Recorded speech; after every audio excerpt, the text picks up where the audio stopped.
மரணத்தின் தருணம் என்பது மருத்துவம், அறிவியல் மற்றும் ஆன்மீகம் ஆகிய மூன்றும் இணையும் ஒரு மாபெரும் அற்புத ரகசியமாகும்.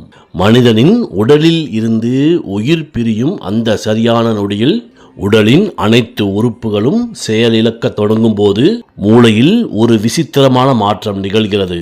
இதயம் நின்ற பிறகும் மூளை சில நிமிடங்கள் உயிர் வாழும். அந்த இறுதி நொடிகளில் மூளை ஒருவித காமா அலைகளை வெளிப்படுத்துகின்றன.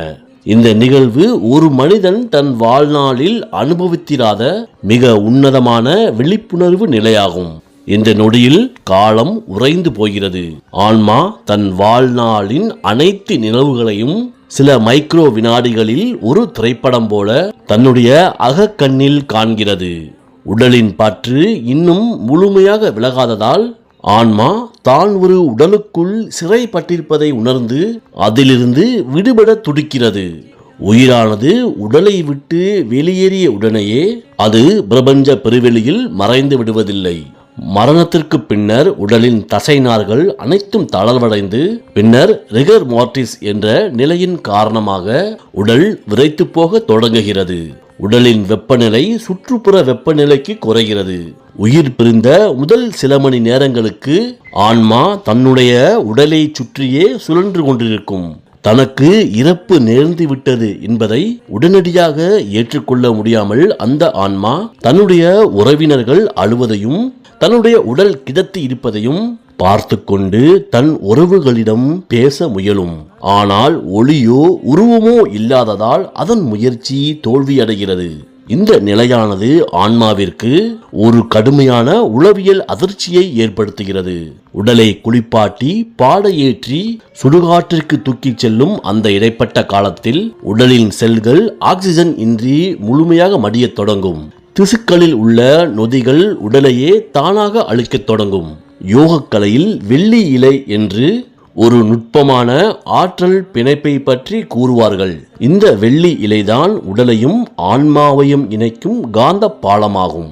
உடல் பாடையின் மீது செல்லும் போது அந்த ஆன்மாவும் அந்த ஊர்வலத்தோடு பயணிக்கும். பூமிக்குரிய ஆசைகள், குடும்பப்பற்று, சொத்துக்கள் போன்ற எண்ண அலைகள் அந்த ஆன்மாவை இன்னும் கீழ் நோக்கியே ஈர்த்து கொண்டிருக்கும். ஆன்மாவிற்கு தன் ஸ்தூல உடலின் மீதான மோகம் முழுமையாக தீர்ந்திருக்காது. உடலுக்கு கொல்லி வைக்கப்பட்டு நெருப்பு உடலை தீண்டும் அந்த பயங்கரமான கட்டத்தில் நெருப்பானது 800 டிகிரி செல்சியஸ் முதல் 1000 டிகிரி செல்சியஸ் வெப்பத்தை எட்டும் போது உடலின் நீர்ச்சத்து ஆவியாகிறது. கொழுப்புகள் எரியத் தொடங்குகின்றன. தசை நார்கள் சுருங்குவதால் கைகள் லேசாக அசைவது போல தோன்றும். இறுதியில் எலும்புகளில் உள்ள பாஸ்பரஸ் எரிந்து காற்றில் கலக்கும். நெருப்பு உடலை தீண்டும் போது ஆன்மா ஒரு மாபெரும் யதார்த்தத்தை உணர்கிறது.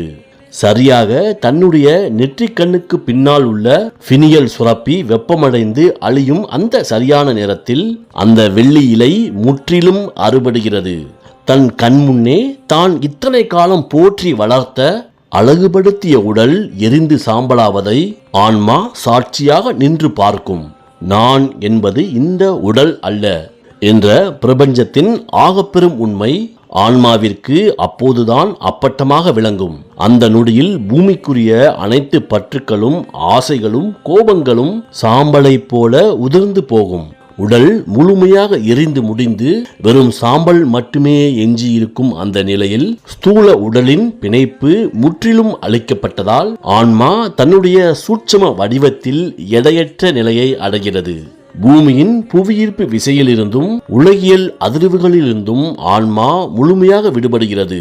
அதுவரை இருந்த பயம், குழப்பம் நீங்கி ஒரு நிசப்தமான அமைதியை அடையும் ஆன்மா தன் அடுத்த பரிணாம பயணத்திற்காக அல்லது பிரபஞ்ச பெருவெளியின் மூல ஆற்றலோடு கலப்பதற்காக மேல் நோக்கி தன்னுடைய பயணத்தை தொடர்கிறது.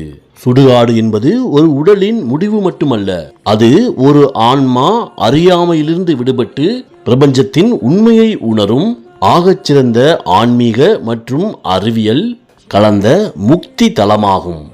மீண்டும் சந்திப்போம். நன்றி, வணக்கம்.